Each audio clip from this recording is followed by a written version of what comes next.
Hi there.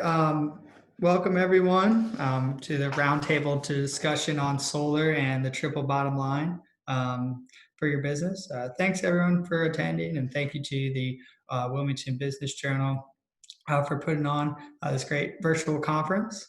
Um, with this being a roundtable, I know it's kind of set up a little more presentation-like, but really want to encourage anyone who has any questions, any kind of discussion topics.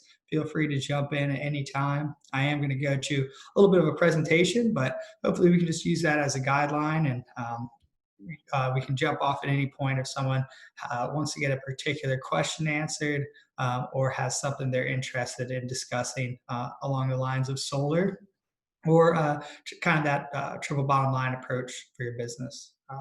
So if you'll just give me 1 second, I'll go ahead and share my screen and try to get that presentation up.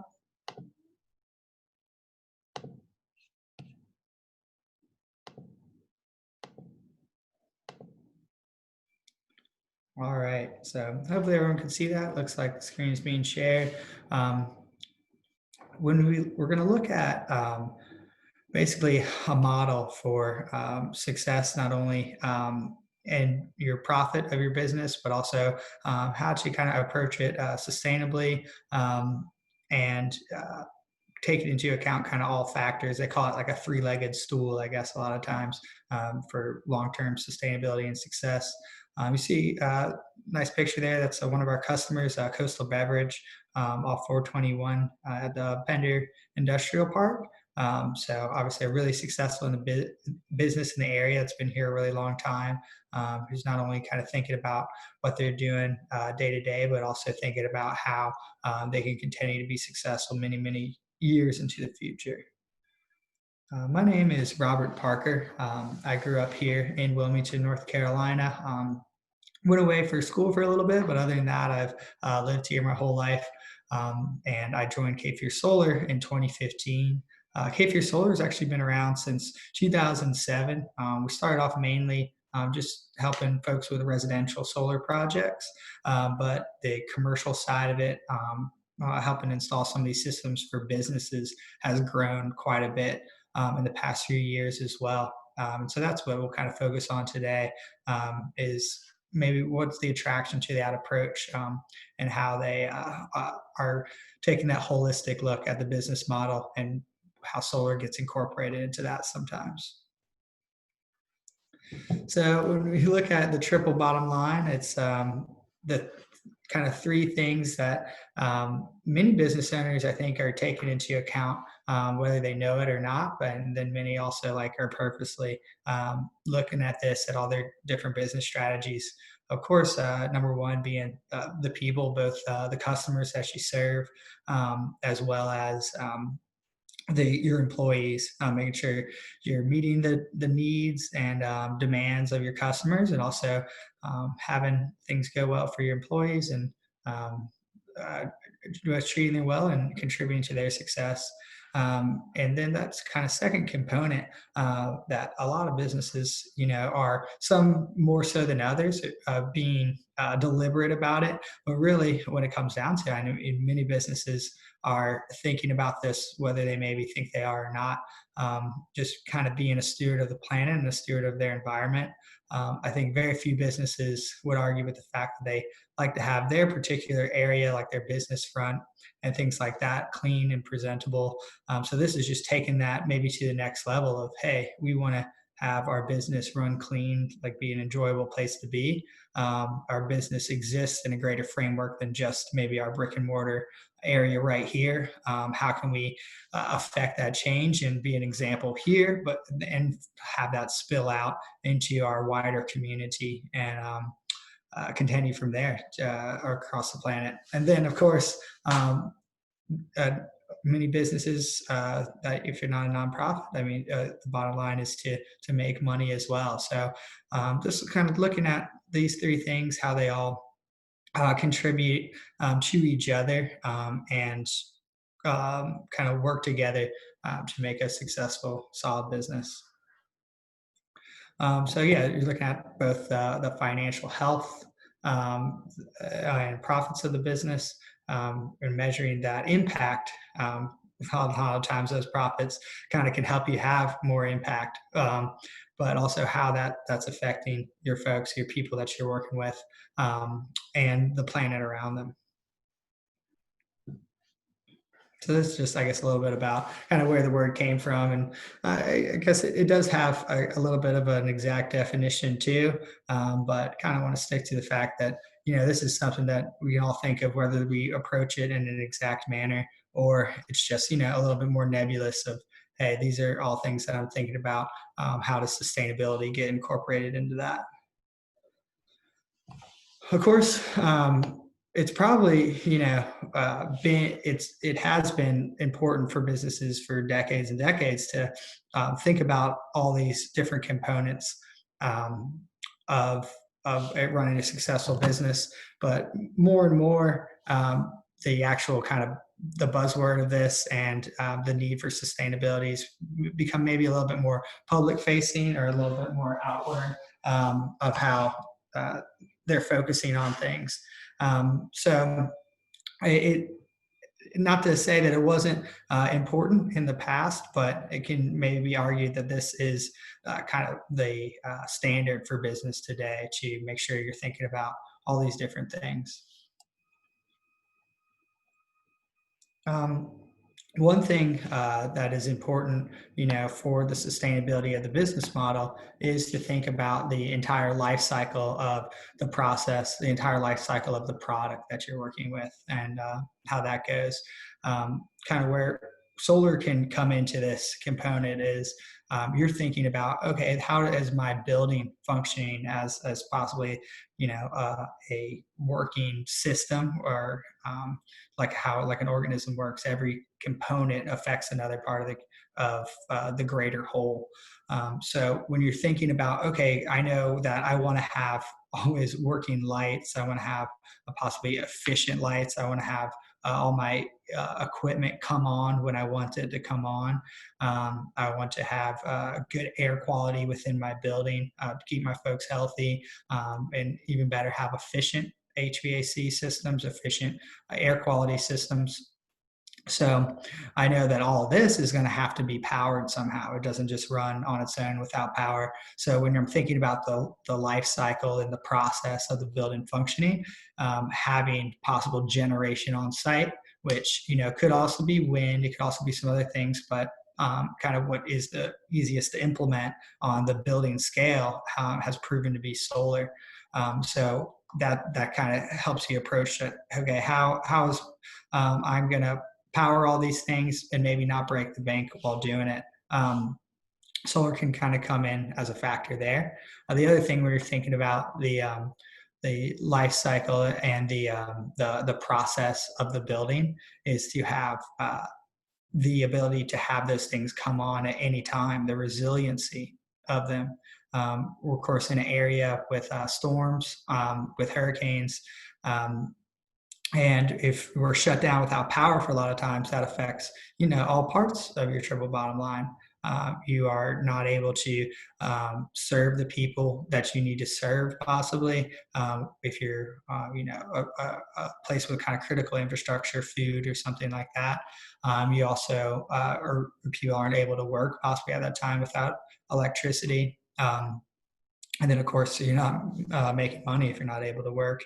And that environmental factor of a hurricane or a power outage is what caused that. Solar can be a solution there, solar coupled with storage.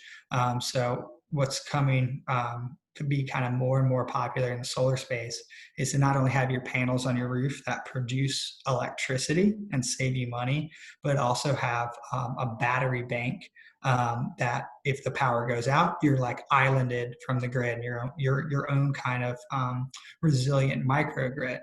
So the power goes out, you automatically can switch over to your battery system, and the battery system being charged up by the solar after the building uses it.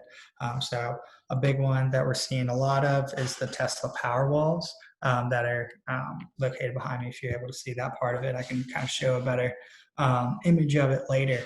But that kind of allows some people to be able to continue to run their businesses even in the face of some of these outages.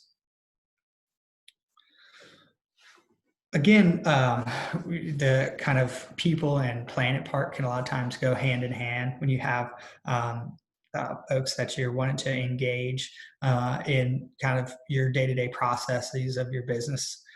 If they're able to see, all right, I'm noticing that this company is, caring about the community that we're in. I mean, I work here, I live here in this community. I like to see that that the company that I'm working for cares as well. So that kind of engagement of reducing waste, maybe they see like the adoption of renewable energy. They're saying, okay, there's some movement here that I can see and that I can notice. Maybe makes me a little more proud to work for this company. And those things kind of go hand in hand, create happier, more efficient workers, ideally, who can be a little bit more productive and help the business succeed on the profit level as well. So again, we kind of talked about this a little bit earlier, but how it's not a completely new concept, but is becoming kind of more and more important to today's worker. I'm part of the, I guess, millennial cohort that gets a lot of press, for better or for worse. But studies looking into this millennial workforce, which is becoming a bigger and bigger part of the workforce. It's seen here for us at 70%. Want to see that the business cares about something other than just the profit of the company. So whether that be sustainability, whether that be how they're treating their employees or their customers, that's important for folks. So again, that engagement between workers and the business and the customers, whatever level you take for it, for whether it's reducing of waste or whether it's renewable energy, which is kind of not the end all be all of sustainability by any means, but it does have the fortunate nature of being pretty visible and pretty tangible. So when you have like a solar system, you can exactly see how much energy that it's producing and what that translates into a dollar amount of savings, but also into a carbon offset amount, or like miles, how few like miles driven equivalent. The carbon sequestration of a certain number of trees can be extrapolated from the production of a solar system. So these are things that can be used that are tangible and that are real and measurable to engage with your workforce and engage with your possible customers, because it's seen that it is something folks care about. I mean, whether it's kind of like top of mind as a business owner or not, it is something that the consumer base is caring about more and more, and that the workforce is caring about more and more of workplaces they're looking and wanting to bring their talent, bring their skills to work at. And we kind of talked about how that solar works. It is something that is powering the building itself. It's again part of the structure of the building. It's not just an add-on, a plug-in kind of thing, which is an important thing that we like to talk about with people that are interested in it. Is, hey, how does not just hey, how much does cost? It costs this much. But how does it really, fit best with your business in particular? So there's certain areas where you want it more visible. Maybe you don't want it more visible. Maybe you just want that production standpoint for it to get that profit part of the bottom line and that sustainability part.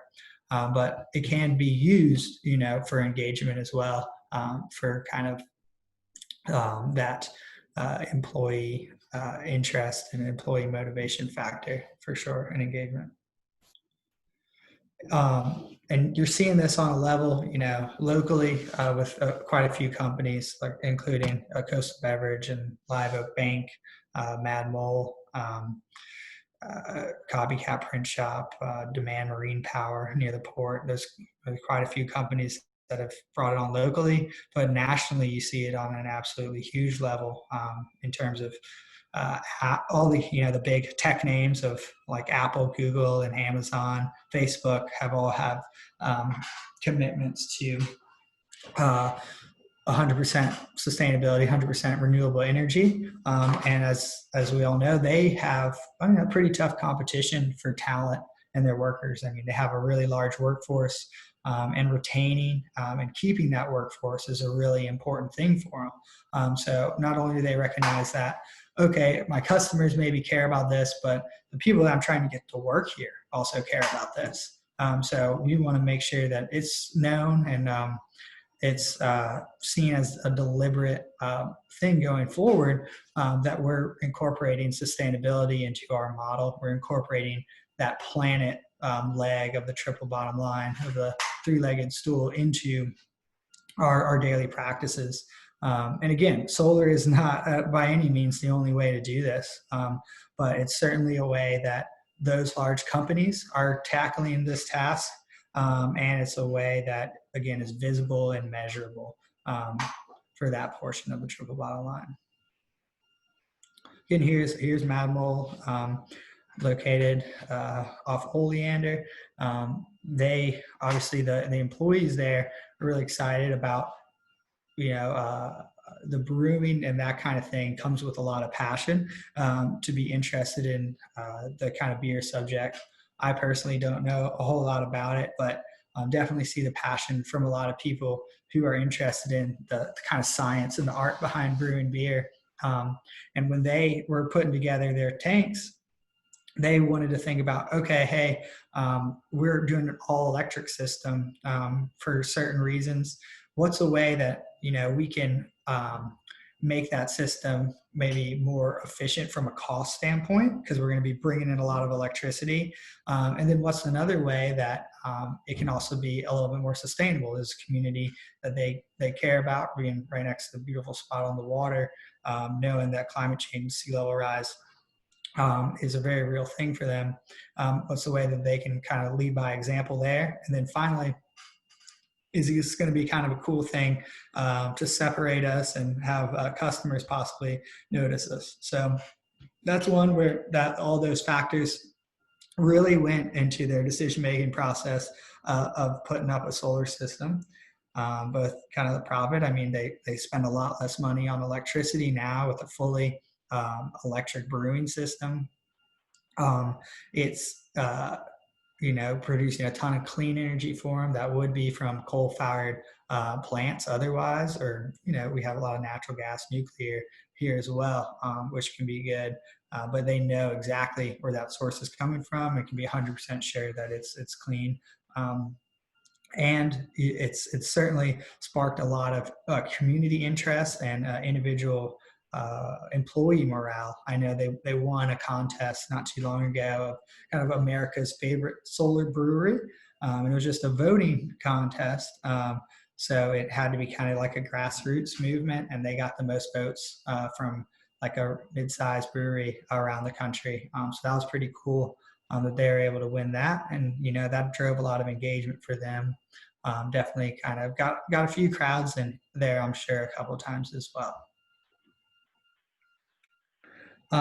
This is kind of when thinking about if solar makes sense, because like I said, it's not the only thing to be part of the planet part of the triple bottom line. I mean, there's tons of other things that you can do, from just improving the efficiency of your building, recycling and waste programs, having like volunteer networks that it doesn't even necessarily have to be, like environment focused, but helping out in the community as well is kind of part of that planet aspect. But if solar is one of the ways that you think might make sense for approaching that planet leg for your business, these are some of the things to think about, including if you're able to own, if you own the building and you're the one that's able to do upfits on it, is obviously an important part. If you're like renting or leasing a building, it can be a little trickier then. Number one, though, is you're going to want to make sure that you have a lot of sun exposure, that you don't have tree coverage over there, because if there's a ton of tree coverage, obviously that can be great too. I mean, the shade from trees can cut down on your power bills by making your area cooler. Obviously, trees are an important part of the environment, and that may be the situation that your particular business is in, and you don't want to get rid of those. And that's an important factor as well. But if you're noticing, hey, the sun is beating down on our roof surface all the time, maybe we should take advantage of that and try to add as a part of our triple bottom line. Um, that's kind of the factor that you want to look at to see if it's the right fit for you. And then there's also the tax incentive as well, to see how much it really can contribute to the profit component. So if you're seeing that you're able to take advantage of the tax credit if your business has federal income tax liability, that makes it even more attractive for you on the profit side. Yeah, so that's a picture of me at my house, which on the back roof, it's south facing and plenty of sun access. So we have a solar system up there, obviously different from the business component, but that was an example of kind of a good fit situation, kind of having that open slope roof to it and everything. All right, so I know that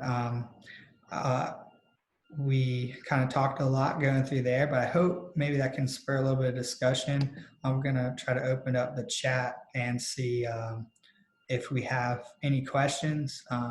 If anybody wants to jump in, please ask questions kind of through the chat feature. Love to have you hop on the Zoom if you'd like to kind of have more of like a face-to-face, but if not, that's fine too. Happy to answer any questions. And it doesn't even have to be questions either. If you have any thoughts or opinions about this as well. Like I said, solar is not the only aspect of the triple bottom line. There's lots of things to think about there. So I'd love to hear anybody else's thoughts too on what they think makes sense there.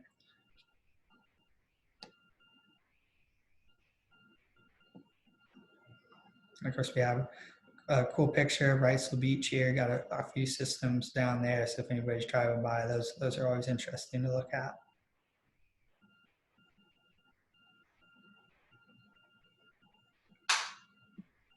Robert, this is Maggie from the Business Journal, but I do have a question. How quickly does technology change in the solar industry?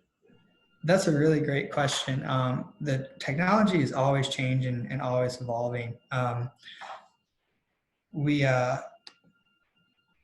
We see the panel efficiency itself improve a little bit year over year, but they're not like huge leaps in the panel efficiency. It's kind of incremental.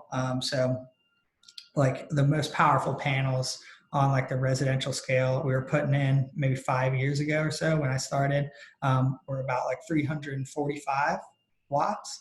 And now that same kind of form factor 5 years later is up to about 370 watts. So it has gotten a little bit more powerful, but it's not a huge exponential increase. A lot of the technology is changing on kind of the efficiency of putting things in, the efficiency of how the systems connect to each other, and how that kind of brings down, the labor intensiveness of installing some systems. There's been lots of advances there. But the biggest advance really is on the storage side, and batteries becoming more accessible and a little bit more affordable than they were before. I mean, they still are a significant investment, but I'll show in the video screen the Tesla Powerwalls. They have becoming more popular has definitely helped drive down the cost of batteries, not only from Tesla, but from other manufacturers such as LG and another one called Enphase, kind of across the board has made batteries more accessible. So you're not just looking at solar from that monthly savings and energy generation standpoint, but you're also looking at it from the standpoint of, hey, now I have power in a grid outage as well. Great, thank you. No problem, thank you.